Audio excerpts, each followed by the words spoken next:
And as last seems not to be seen of the PDP internal conflict with the G5 governors, Governor Samuel Ortom yesterday met with Governor Odom Emmanuel of Akwa Ibom State, insisting Ayu must go.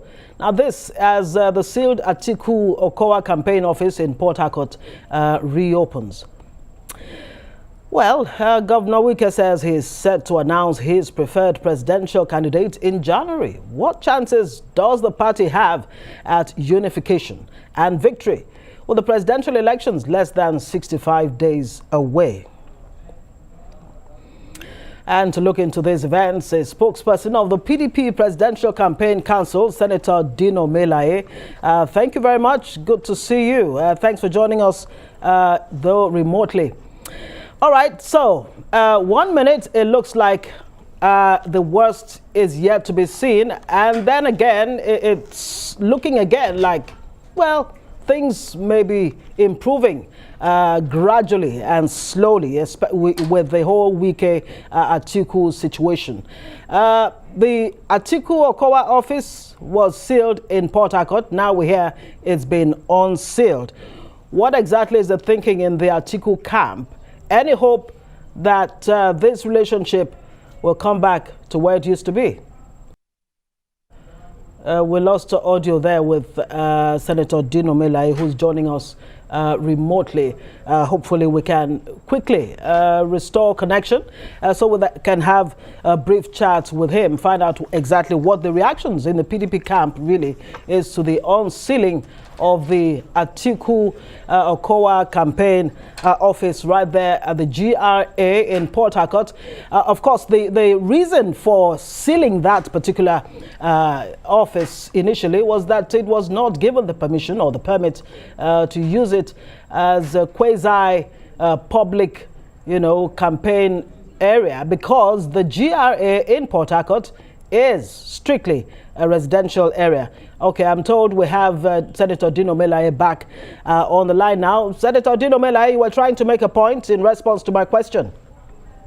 Yeah, what I was saying is that the office was sealed, but people went back to that place and unsealed it since yesterday, and they've been operating from there because there was no basis for the sealing in the first place. And party leadership at the Presidential Campaign Council in Rivers State went there, unsealed it, opened it, and I can tell you that it's functional right now. And the perceived problem between 5 governors and the PDP, by the grace of God, will soon be over. I want to assure you that the PDP is one. And as we swing into the new year, by the grace of God, we're going to come up with a united front where everyone, by the grace of God, will be part of the campaign. The PDP is one formidable political party. You cannot write off disagreements. And I want to tell you that all hands are on deck to make sure that there's unity and peace, and we're going to this election together as one big political family. Yes, indeed, and that's what Nigerians are hoping for. But help me clarify this. When you say people unsealed the Atiku Okowa campaign office in GRA there in Port Harcourt, who exactly are people? I mean, is it the Wike government, the state government that reopened or unsealed that facility? Or is it the Atiku supporters? Help us understand that. It is not those who sealed it that unsealed it. It is our own supporters and then the leadership of the Presidential Campaign Council that went there, unsealed it, and moved in. And since yesterday, that's happened, and they've been operating from there, and no any eventualities since yesterday. But Governor Wike, Wike actually insists that there are some, people who are trying to foment or cause violence or trouble in Rivers State, and that's part of the reason why that facility was sealed in the first place. And now, when you go ahead against the Executive Order 22, which Wike signed weeks back, is that not taking things into your own hands? Section 1(3) of the Constitution is very, very clear that any other law in the Federal Republic of Nigeria that is not consistent with the provisions of the Constitution to the level of its inconsistency shall be null and void.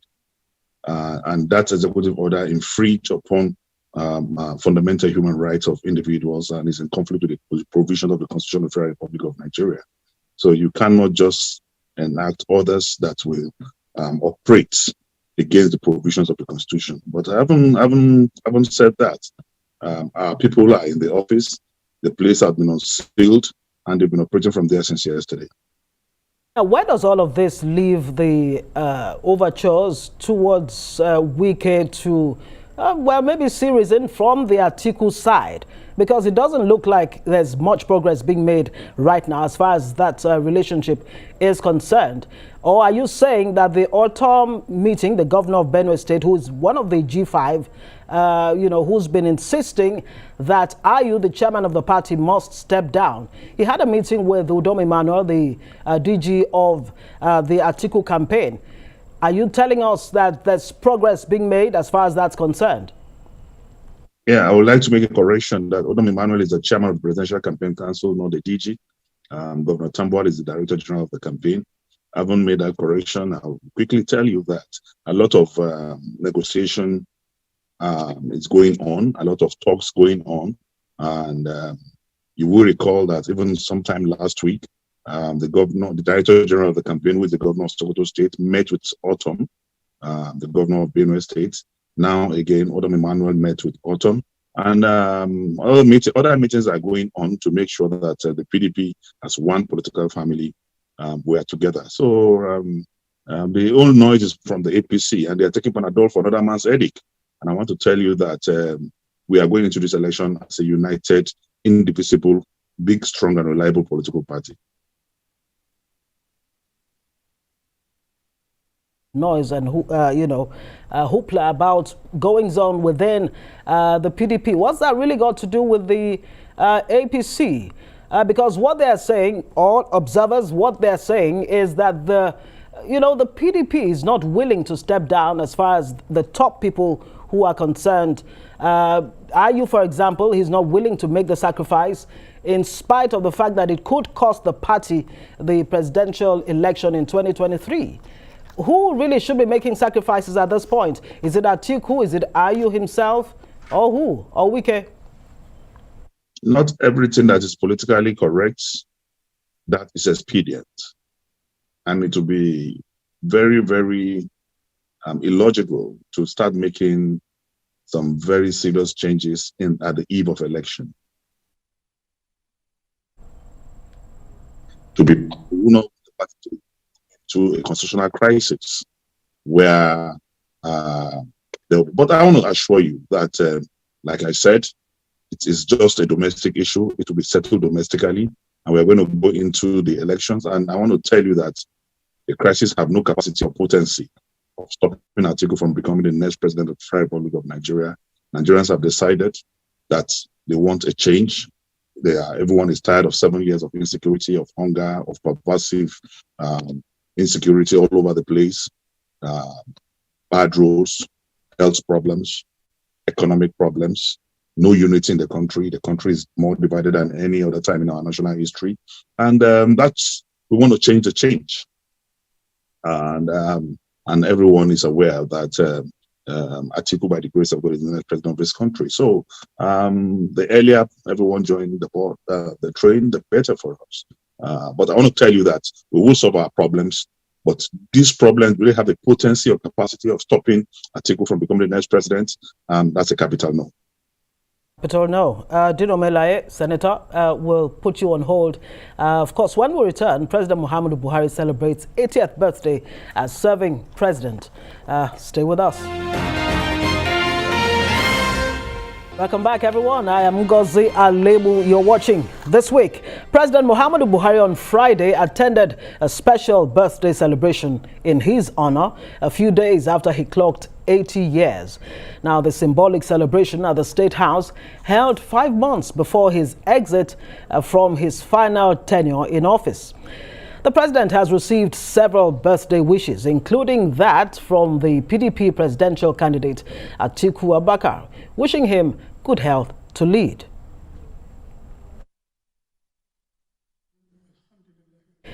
But as the president marks his last birthday as a serving president of the nation, he says he's being harassed despite trying his best to make Nigeria better. And there are many criticisms of poor performance in government as the APC continues to blame Nigeria's woes on the PDP's 16-year rule. We x-ray how has the APC government performed within the last 7.5 years under President Muhammadu Buhari.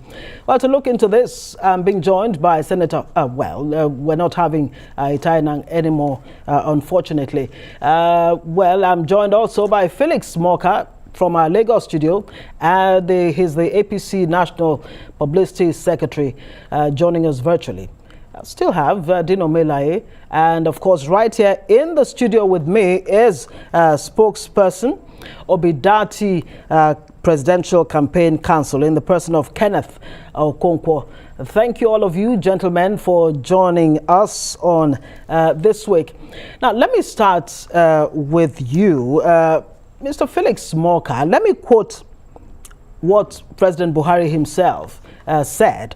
I've tried my best, but my best is just not good enough. He says he's been harassed and that Nigerians don't seem to appreciate his good work.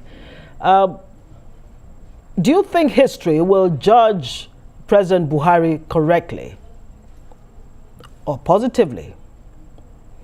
Felix Moka. Well, thank you. Yes, thank you very much, Ngozi, and compliments of the season to you and to our viewers.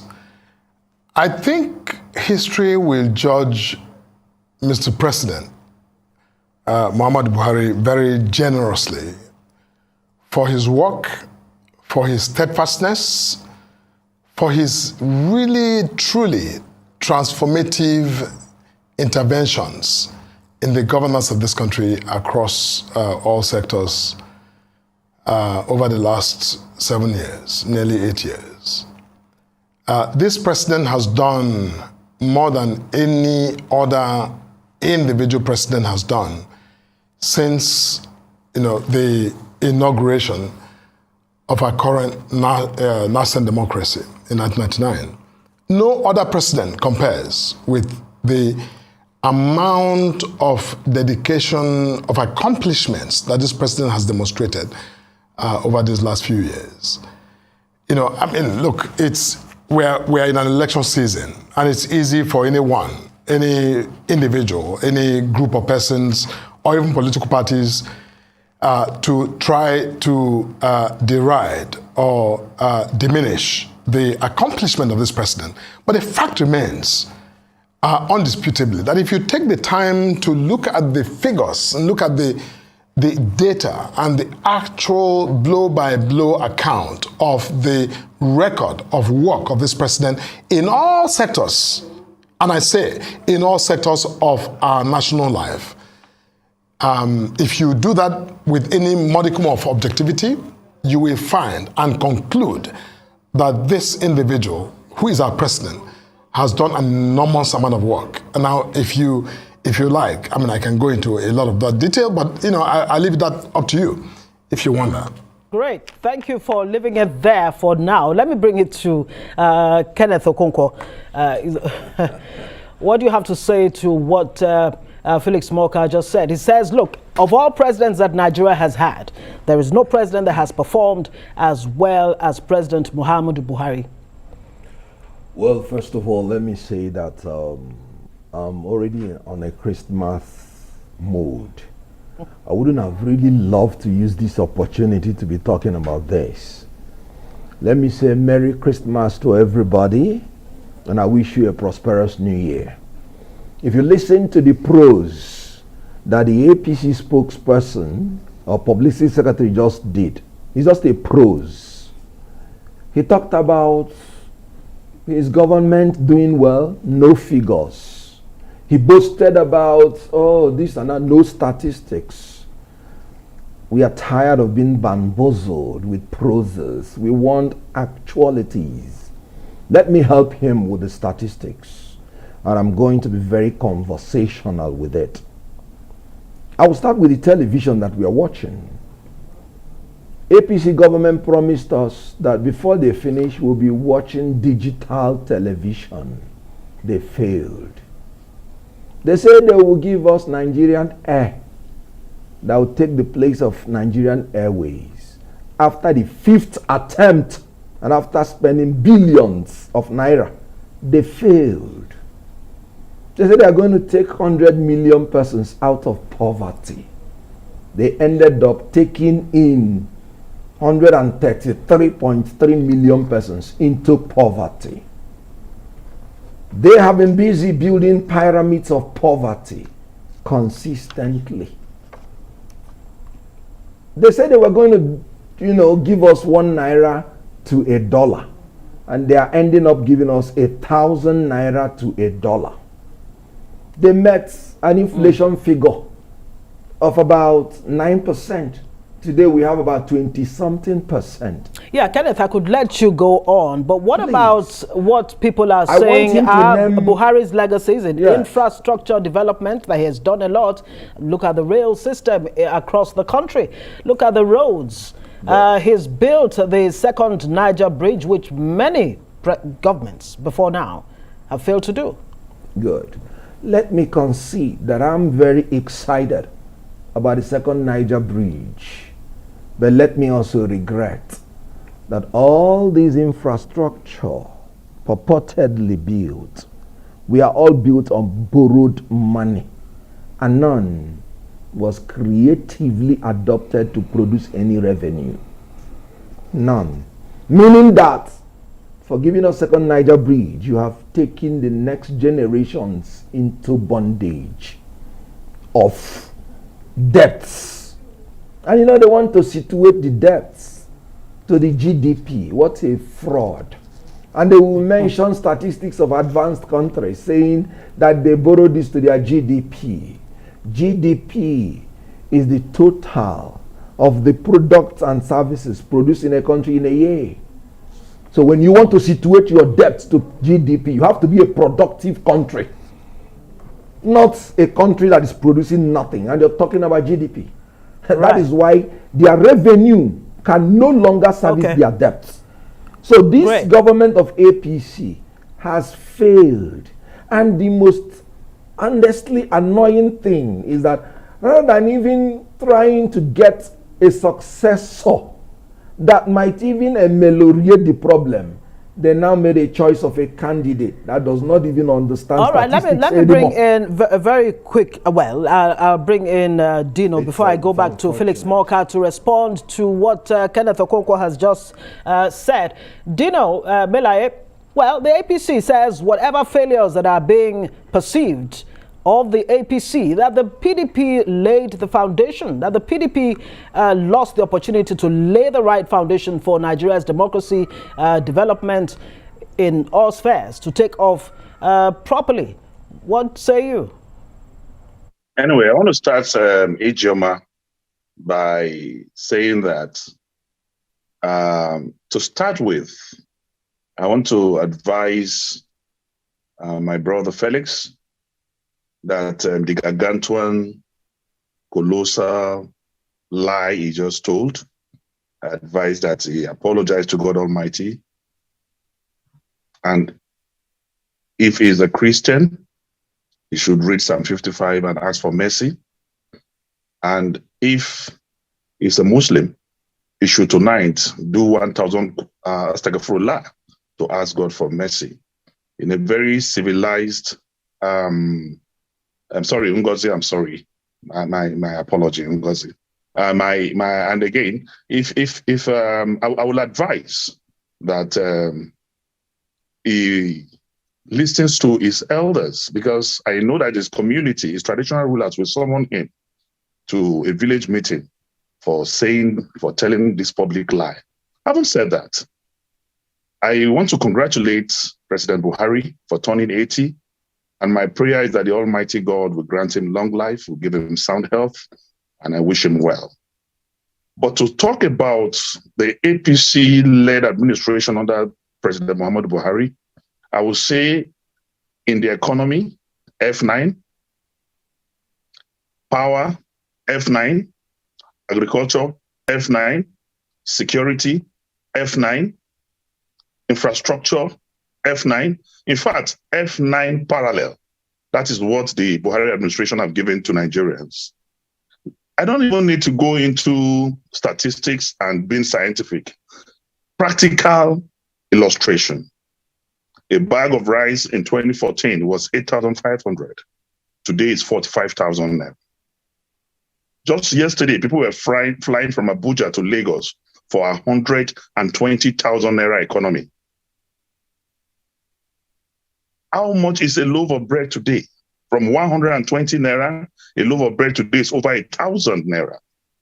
There is no poor man's food. Garri is no longer a poor man's food in Nigeria today. Insecurity is pervasive. When Buhari took over power, he promised 3 million jobs per year.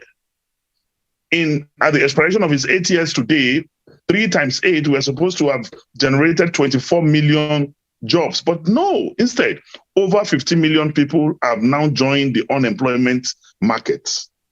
So there is no sector of our national life that the Buhari administration or the APC have done well. From the fastest growing economy in Africa. Let me still stay with you very quickly. Dino, if you'll allow me, the president only just returned from the U.S.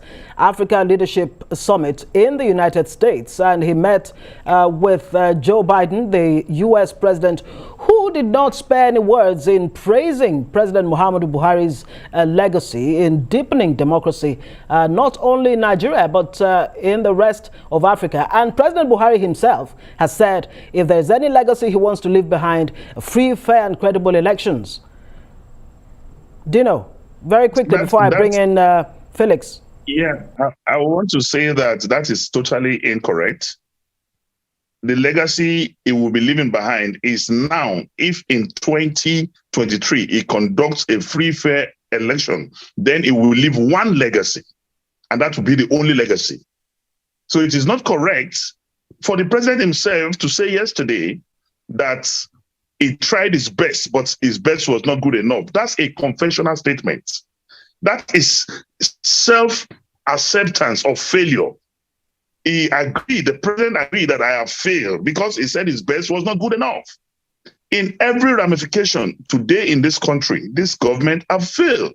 We are more disunited than even during the Civil War. The unity of this country is more important than the economy and other. But today, there is no unity in this country. There is, agitation in every part of Nigeria. There is poverty all over our faces. From the fastest growing economy in Africa, we have become the poverty capital of the world. So what I'm saying in essence is simple, that the APC have brought nothing other than pain, sorrow, death, insecurity to this country. And bring in Felix. Nigeria. You cannot, that is why I sympathize. That's why I sympathize with Felix, because you cannot speak about APC without looking stupid. You cannot speak about APC. That's all right, why my friend is not let me bring in flowing. Felix. So, it would not be fair if I allow you to continue. Felix Moka, I'm sure you heard everything. Who really is to blame at all if there are blames to be assigned? Would you say that the APC has been in the driving seat of governance in the last 7.5 years in Nigeria? Or is it President Muhammadu Buhari? Well, President Muhammadu Buhari is a member of APC and he's serving as President of the Federal Republic of Nigeria, elected on the platform of APC. So President Muhammadu Buhari is the leader of our party, and we are, completely proud of his record. Now, first of all, let me remind my dear brother Dino that he is not a minister of, Christianity, of Islam, and he's not in a position to advise me on my spiritual life. So I think, he should cut it out. Second of all, I think that, President Muhammadu Buhari, in his modesty, in his, understandable modesty, will make comments that does not in any way undercut the magnitude of his contribution to the national life of our country. Now, Dino talks about APC being unable to unite Nigeria. I mean, is that even something that Dino should be saying? My dear brother Dino, you shouldn't be saying that. Now, listen, look at your party. Atiku Abubakar, who is your presidential candidate that you speak so, eloquently about, has been unable to begin to unite a small political party in this country, the PDP. How does he intend, where does he intend to find the capacity to unite Nigeria? You see, when you say that, it's easy to say. Words are free. You don't pay any money for words. So you can say what you want. But the fact of the matter is that this country is by far more united than Atiku Abubakar, your presidential candidate, has the potential to even aspire to unite. Governor Wike, just a few days ago, maybe yesterday or a couple of days ago, completely sealed the premises of your party. Now, why is it so difficult for your candidate who promised to unite this country to bring Wike to the table and actually work out the difficulties, whatever it is that is completely torn your party to pieces? Why can't he actually do that? He can't do that. You want to convince Nigerians, these 200 million or plus Nigerians, that he has the potential, the capacity to bring the entire country together with all of our complexities. You know what, listen, you can speak those words if you like, but I don't buy it, and I know that millions of Nigerians don't buy it because there's no shred of truth to it. Now, about my brother Kenneth, look, fact of the matter is that, we are just 7 years plus into our administration. We took power and government from a party that was in office since 1999 that did nothing except the profligate use and appropriation of national resources. $60 billion of our foreign reserve was completely frittered away with no record, nothing at all to show. Up to 20 billion when we took power in 2015. How dare anyone, whether yourself or Dino, speak to, economic accomplishments? Dino Melaye, my dear brother, you know as well as I do, and I think many Nigerians know, that your government of, about 16 years completely made a huge, humongous mess. I know huge and humongous can be synonyms, but I use both to underscore the severity of the absolute pauperization that you inflicted on this country. You know what, I'm not somebody given to a lot of words, but I tell you most sincerely that a day will come, history will document the damage you did to this country. APC over the last 7 years has been trying, just struggling to clear the mess you have made. So don't come on national television to actually, pontificate. You don't have the audacity to do that. I'm sorry, with due respect to you. Felix Moka, thank you very much. Let me bring it to Kenneth Okonkwo here. Well, it seems to be a blame game really going on here.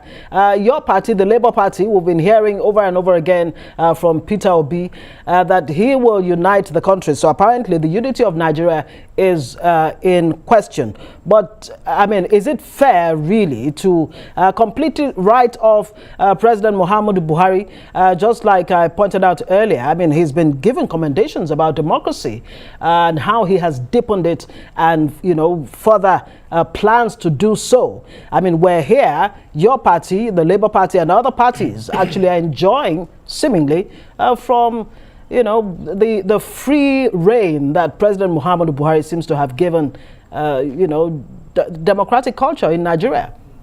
Kenneth? Yes, at one time in history, I had confessed my personal likeness for President Buhari. Unfortunately for him, I love Nigeria more. If I have the facts that I would have used today to defend him like I defended him in the past, I would say so. But one thing I forbid is telling myself a lie, because to thine own self be true. There is nothing on the table for me to use to defend APC. Nothing. And that is why when both of them are talking, I don't know what both of them are still waiting in their parties. They should make a competition on who failed more. The competition between PDP and APC is who failed more. because both of them are failures. Let's take the issue of power. I saw Atiku Abubakar personally saying that on the eve of their leaving office, they commissioned 5 companies and gave them almost all the money for power. And he confessed that unfortunately, they did not deliver. For going almost 24 years, we cannot even have power. These two parties, both of them are sharing 71 months of ASU strike at home. When one party, like I said, when one party PDP is talking about unity, excuse me, please, let me say one thing about unity. You don't give what you don't have. This is 7 months after the presidential primary election. 7 months. And the party PDP is still irretrievably and irreconcilably differing on issue. What are they differing on? Power and money. Nothing else. Now, Ayu is established by Wike that he is corrupt because Wike presented facts and Ayu has not satisfactorily disputed them. Why has he not resigned? Now, the 5 governors, I must confess, are even lenient to be insisting that the concession they need is Ayu resigning. Actually, they should be talking about more. They should be talking about Atiku himself stepping down. Atiku himself told Jonathan that he should step down based on zoning. Jonathan traveled abroad to plead with him to allow him to complete his tenure, and he refused. Yeah, well, and then Atiku said it's the turn of the Southeast to produce to have left the next president of Nigeria. And he usurped it. So they should tell him to step down. But, you know, asking for Ayu is a concession. So it is really troubling that they are even considering it, telling you how unfortunate democracy lives on compromise. Now, Ayu himself said it. If a presidential candidate, because I detest lies, should emerge from the north, he will resign. He said it. But Kenneth, let me come in here. I mean, you talk about the PDP and the APC, I don't know how why they have been. I've not even made any point. Don't worry, I'll let you land on this. The Labour Party doesn't seem to be without its own share or dose of crisis. Donyo Kukwe, the erstwhile DG of the Peter Obi Dati campaign council, found himself in a situation rather embarrassingly too, being convicted by a law court for, of course, flouting the Money Laundering Act. He stepped down, paid 13 million naira for fine against the 2-year sentence that he would have received. Talk about that. Because what it looks like is the more things change, the more things remain the same. Yeah. If APC is whatever, other parties are guilty of the same. Now, may I state it clearly? The act that Doyin Okupe performed, that he's been held accountable by the court, was done when he was the senior special assistant to the president of PDP extraction on public affairs. Let's make it clear. So you should be asking PDP why they employed somebody and could not even give him the right to explain to him the legal implications of his act in a law that they made. Yeah, but the Labour Party still allowed him to become the DG of the party in spite of the fact that he had this burden of a case around his neck. Good, that's where I'm coming in. Because the issue at stake is that constitutionally he's innocent until proved guilty. Secondly, it was an act done before he came into Labour Party. And when you're entering into a party, by constitution, you're free to enter any party. And nobody has any power to stop you. Right. Except there is constitutional limitations. That's not the question. The question is... That's what I'm saying. Yeah. So he came into the party. He is suitable for the DG by all ramifications. He's not convicted of any crime. And the crime he was convicted of is not based on dishonesty and corruption that would have disqualified him to occupy any political post. Right, the judge said that much. Good. So it has nothing to do with Labour. And it was sound judgment because he has the commensurate political survey to deliver as the DG. So we don't have any problem with that. The problem we have is we had a party called PDP that employed somebody at that level and gave him money authorized by the president, and he received it from the department he was reporting to, Office of the National Security Advisor, and they gave him the money. He did not choose any mode of payment. He was paid. He used it to run his office, and later on he was subjected to the law. So he was not aware that, you know, collecting such huge amounts of money without going through a financial institution is against the law. He's not a lawyer. He made it clear that he was not aware. And you know, these are all relatively new laws, and nobody has been held accountable before then. So non-lawyers, in all honesty, will not be as, you know, will not have a mastery about the situation like lawyers would have done. Okay, let me quickly go back to Felix Morka before I bring Dino back. I'm sure he's itching to respond because he just, you know, actually alluded to the fact that, well, Donyo Kukwe actually came from the cloth of the PDP. Dino, you were saying something? Yeah, I said you're taking Felix Morka for a second round when I'm still waiting. Go ahead. Yeah, basically what I want to say is that before I respond to the last statement, I want to educate Felix that Atiku is not just a unifier, that he has met with the Wike group 5 times. And that is a capacity of leadership, that is a capability that he will use in uniting this country. He has shown maturity, he has shown a lot of dexterity, he has shown a lot of capacity. I haven't met with them 5 times. It is because of his political magnanimity, it is because of his maturity, it is because of his capacity to unite people together that all these 5 governors are still in PDP today. They have not moved out of PDP. Unlike their own party, where Dogara moved out, Babachir Lawal moved out. Today, the president of the Federal Republic of Nigeria have no representation, his party have no representation in the National Assembly. His House of Rep member representing him in Daura moved out of the party to the PDP. The senator representing the president today moved out of APC to the PDP.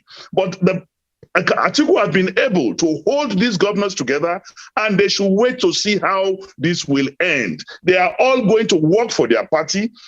Democracy is noisy all over the world. In every family, there are bound to be disagreements. There is bound to be infraction. But have they denounced that family? I would say capital no to that. Then coming back to the issue of Labour Party and the insinuations created by the spokesperson of the Labour Party.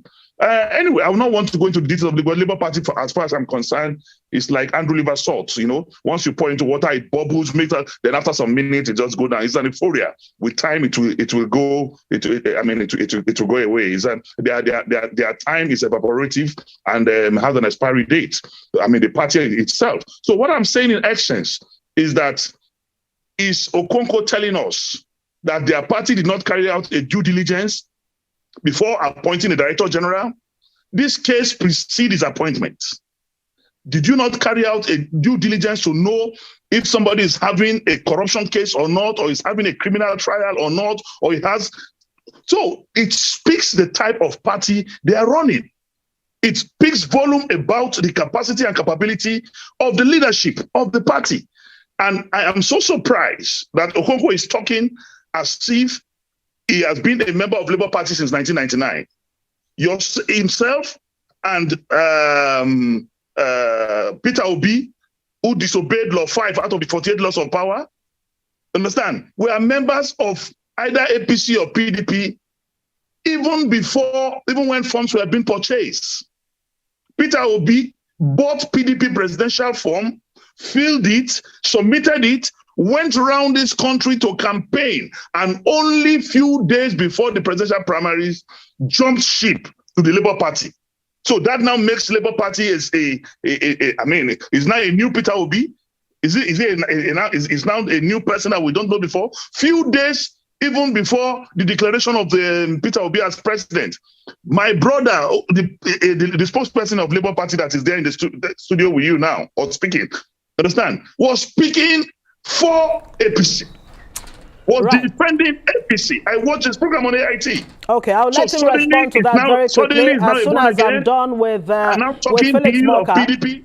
The truth of the matter is we are talking about capacity and capability, and none of them match Atiku Abubakar in terms of experience, in terms of capacity, in terms of knowing this country, in terms of showing the political prowess to unite this country and solve the problems of insecurity. Dino, you've made your point. Let me quickly go back to Felix Moka. Away from all of this back and forth. Well, President Muhammadu Buhari, quoting him, actually in response to a question as to what he would miss about Aso Rock, surprisingly said he would not miss anything about Aso Rock. It seems to be that he's in a hurry to just leave the place. I wonder what you can say to that. And interestingly too, for the first time, President Muhammadu Buhari showed some kind of humane side of himself when he talked about his health, his genotype, why he had to remarry to have more children, because unfortunately he had lost 2 children to sickle cell anemia. That was quite touching. And many Nigerians really have not seen that part of President Muhammadu Buhari. Who's to blame for that, really? Is it his handlers who missed the opportunity, to show this side of President Muhammadu Buhari's vulnerabilities?